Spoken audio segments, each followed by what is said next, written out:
With Kwame Owino and legislator John Badi. John, I want to start with you because you will see people, quite nervous around IMF and what we believe it imposes on people. At least that is the narrative. IMF will come and impose and say, if you're going to borrow this much, if you want us to give you a clean bill of health, then you've got to tax A, B, C, D, and E. And in Kenya, it just takes you back to the dream team days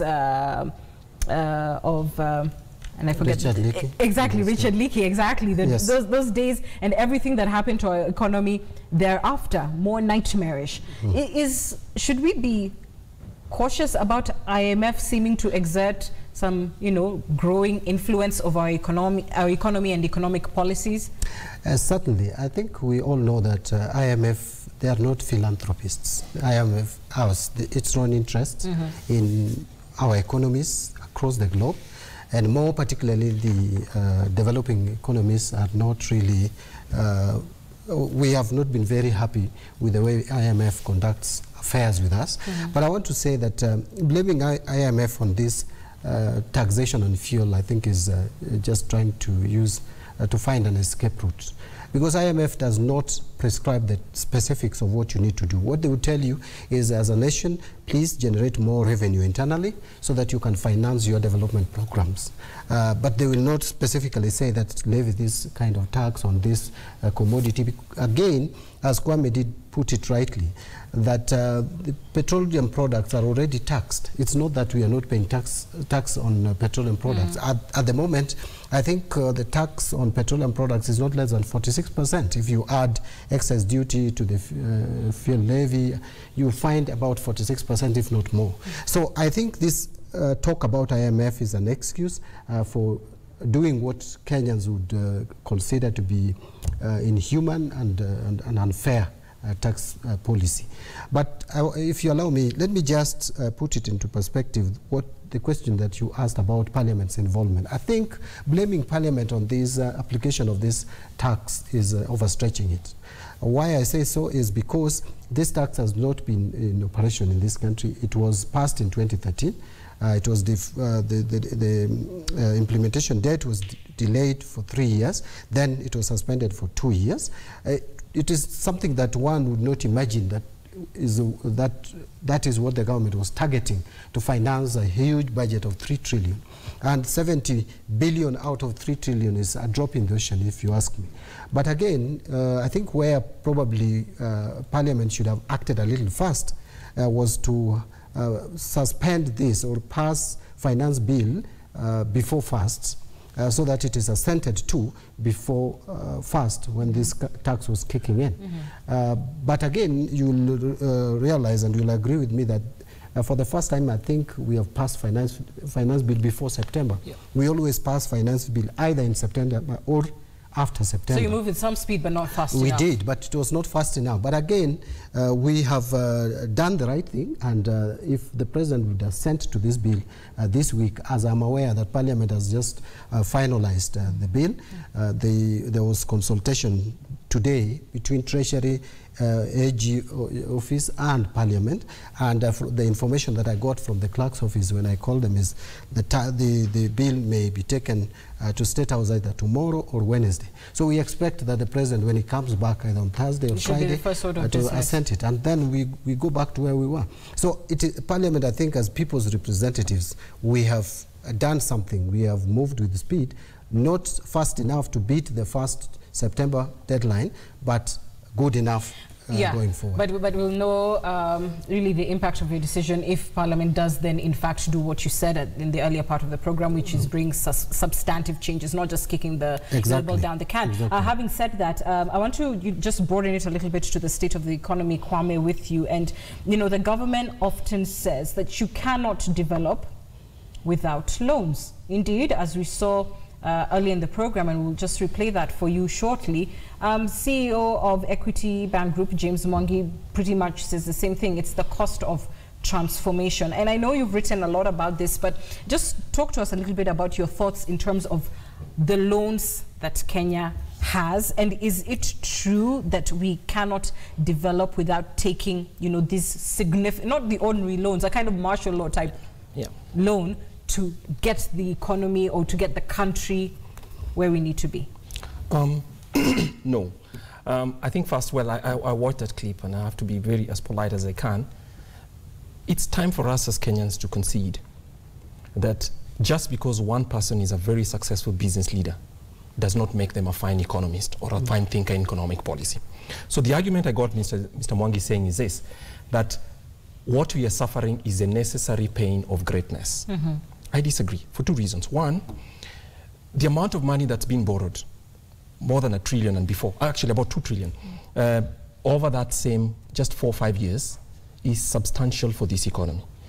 So if at the same time, because his argument was the SGR will deliver fantastic returns for us, it surprises me that his firm is not investing in the SGR.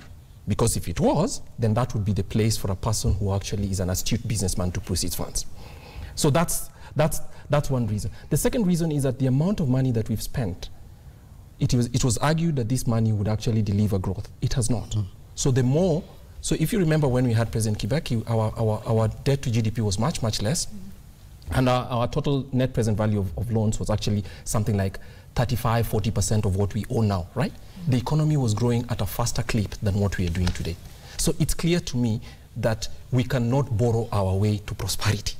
But the final thing that should concern us, and I think I mentioned this as Honorable Mbadi is here. So what is the other option? I remember the explanation we've often had is, even for an individual, if you want to get ahead, you can't sit and wait for your salary or your basic income to give it to you. You're going to have to take a loan at some point. Maybe not.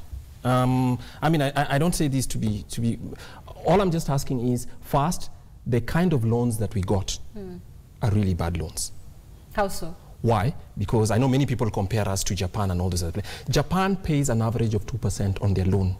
We are paying 9%, and we've borrowed at the average, and we've borrowed money from in foreign exchange. So we are not going to pay all of it in Kenya shillings. Japan borrows it in its currency. So I see, including some of your colleagues who are members of parliament, saying that Japan has more than 120% GDP to debt, and we only have 50. Why are we worried? Look, Japan has loans that have to be paid over an 8-year period. Our average tenure, which is the size of the average age of our loan, has actually fallen from the time of President Kibaki. This is what irresponsible borrowing is.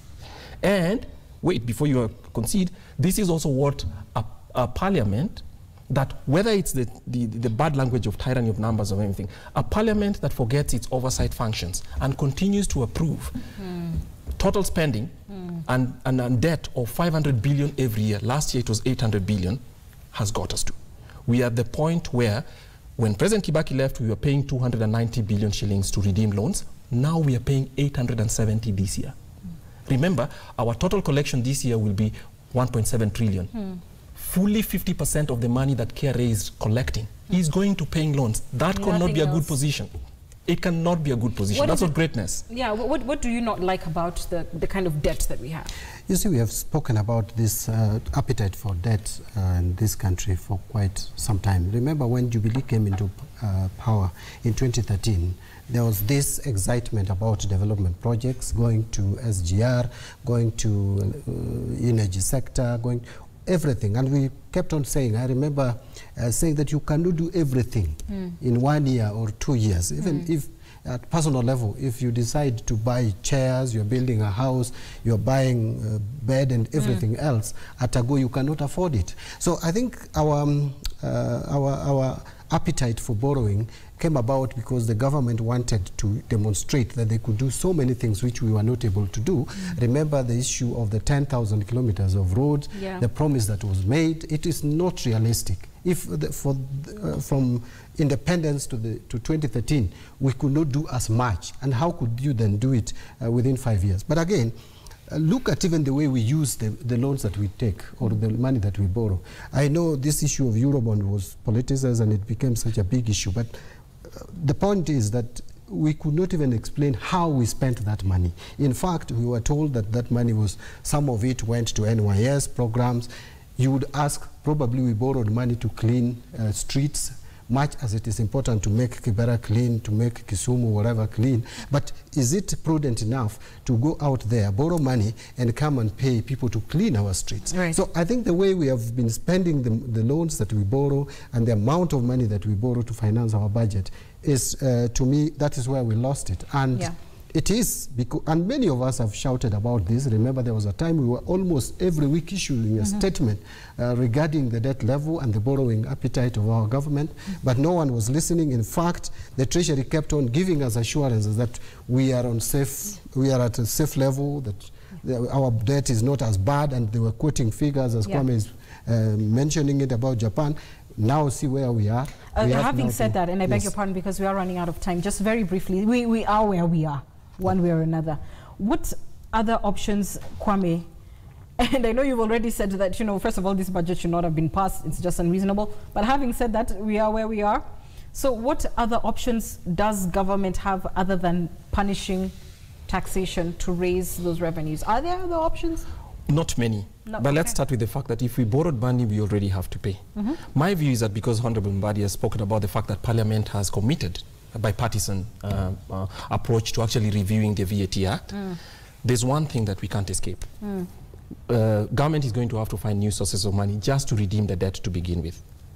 I do not know why VAT has to be anchored at 16%. There's no magic that says that VAT must just be 16%. So maybe that's one thing to consider, but you have to spread it across many more goods and services. So that's the first. The second is, it's clear that part of our debt management plan is what an economist would call fiscal consolidation. You need new cash.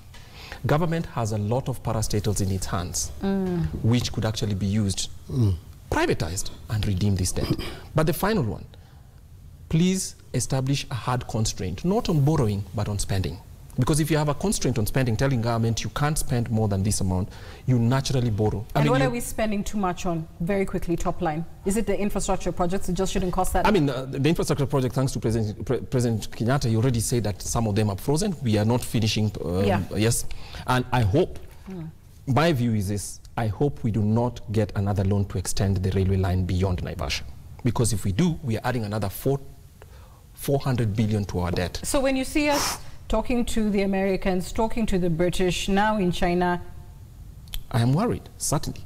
Because if you're adding all the debt to all these other things, it will be a really bad constraint, because it means we'll still be digging. But what Parliament needs to do is to just establish a hard constraint against spending until the economy recovers. Mbadi, I want to show you some figures and have you comment on it. Just take a look at this real quick. This is the fuel price breakdown, and I know we did show this to you yesterday. A quick refresher for you. So when it lands at 52.82 per litre. 57.82, I beg your pardon, per litre. Then you have, that's for super petrol. For diesel at 56.66. For kerosene at 57.42 per litre. Then, now this is how it ends up in the 107, you know, range. Let's move to the storage and distribution. Okay, so there you are. To store super petrol will cost you 3 shillings and 90 cents per litre. To store diesel, 3.66 per litre. To store kerosene, 3 shillings and 17 cents per litre. This is in Nairobi, by the way, eh? So the further away you are, those prices will go up. Now let's take you to what oil marketing companies do for us.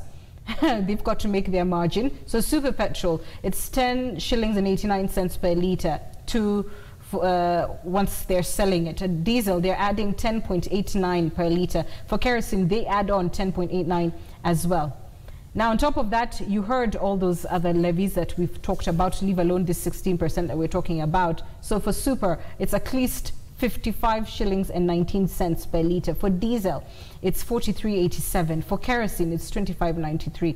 And then, finally, where it kills you good is at the pump with those final retail prices, just before we even talk about this 16%. I mean, is there something wrong with this list, Mbadi? Who else is punishing, leave alone what you did in Parliament? Yeah. What else is crazy about what we've shown you right now? What is crazy here is, first, look at the taxes and the levies.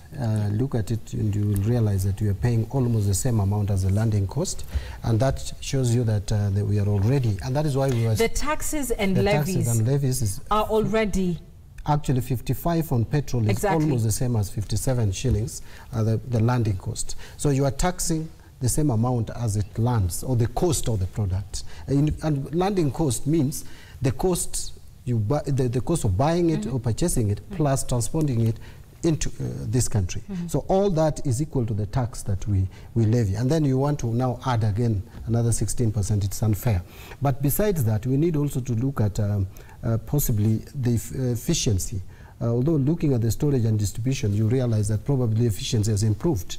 The Kenya pipeline probably is doing a good job in terms of storing and helping the distribution. So the lines, I think this is as a result of the recent developments that we have seen in KPC. But are oil marketers also making too big a cut?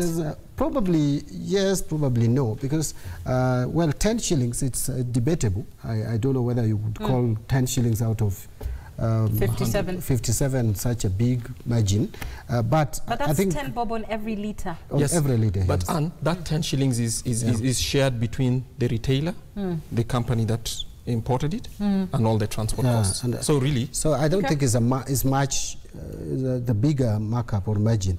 The biggest problem on our fuel has got to do with tax, and that is why, getting to Uganda, you buy it cheaply, yet that same oil passes through Kenya, the same product passes through Kenya. And all this storage and distribution, that which applies to Kenya applies even more to Uganda, the fuel that goes to Uganda. So we need to think about taxes and levies. But again, now look, this is already what is in place, and you still want to tax more. That is why we are saying you cannot rob the poor, and that is why the argument by Mwangi doesn't make sense at all. I think, as Kwame puts it, and it's like he was listening to me when I said that capitalists sometimes behave like ticks. You've really given James Mwangi a share of your tongue, but we're on the clock right now, counting minutes to the end of this show. But quickly, the DP has said that today that government is open to negotiations on this 16%. Where can you negotiate? Is my question. What is the wiggle room on 16%? I want to be polite to DP, but I think he has missed the point. Probably has been too busy with the.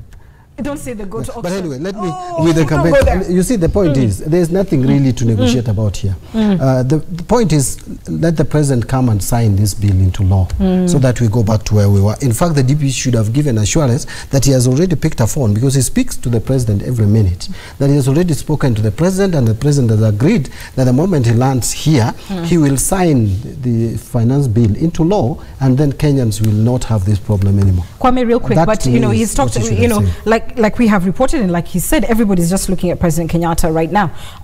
Having said that, there are those who feel he's damned if he does, damned if he doesn't. If you don't sign it, so where are you going to raise the revenue from, to finance his budget, No, I think I don't know whether I'm reluctant to accept tax raises any day, even if I know that that 70 billion needs to be done. What I think the Treasury needs to prepare for when the President signs this is to buy some time to discuss with Parliament about what expenditure they're going to cut. Okay. They need to cut some expenditure. Should everybody brace themselves for tougher times? That's the reality. It's not going to be pretty. No, I think we should not mix these issues. The tougher times ahead of Kenyans is a reality, but the issue that we are dealing with at the moment on VAT on petroleum products is something that we can fix. Actually, I will tell you, I will disclose that just briefly, that I had a discussion with the CS Treasury. He was in China and he called me, and it's basically we are in agreement that when the president comes back, he should advise the president to pass the bill into law, so that this the concern that Kenyans have is genuine. Even himself, I think he has now realized the urgency of it. And might I add that, even that opportunity for the phone call between you and CS Rotich, who you've not had pretty words for before, in the past, have been occasioned by perhaps the handshake, which many are also saying has facilitated things like this. Because even though ODM has spoken out about this, the Prime Minister has said he's sure, the former Prime Minister said he's sure that, President Kenyatta will not assent to this, and, there's that chatting going on. The reality is, for the executive proper, is that politically they will not face the kind of resistance to measures like this that they would have faced pre-handshake. No, I think, and that is not correct. Remember, this bill was passed when we were pretty in opposition. in 2013, we could not be listened to. To me, I think the current arrangement is even better. The Junet's amendment would have not passed if we still had the kind of animosity that we had between the two sides of the political divide. And people are not appreciating that our collectiveness is good for this country. The way we now approach things in a sober manner, that we now debate issues, is what led to this, the amendment to this finance bill. And I will tell you that if this continues, we can do away with this tax measure altogether. So I don't agree that a handshake has anything to do with this. Finally, you've just got a minute. You know, Kenya's options now, Kwame, is what? Well, I think it's obviously if the president signs it, that would be a good signal. But then it just buys us enough time to find out whether we really want to bear taxes, additional taxes on fuel, because I don't see what will be different in 2020, right? So it's clear Parliament needs to grab this question of taxation of VAT, I mean, or rather levying VAT on fuels, because it will still have the effects, and decide to resolve this thing once and for all. Because as you said, we can't kick the can down the road. We are still going to have to deal with it. And you're saying new revenue, look at the parastatals, etc. Obviously. Okay, quickly, your feedback on our discussion today, fueling the crisis, if you like. All these politicians playing savior actually passed the law deferring implementation of VAT from 2016 to the 31st of August 2018. Now they pretend to be shocked. Such hypocrites. Why do we waste our taxes paying them? Woo.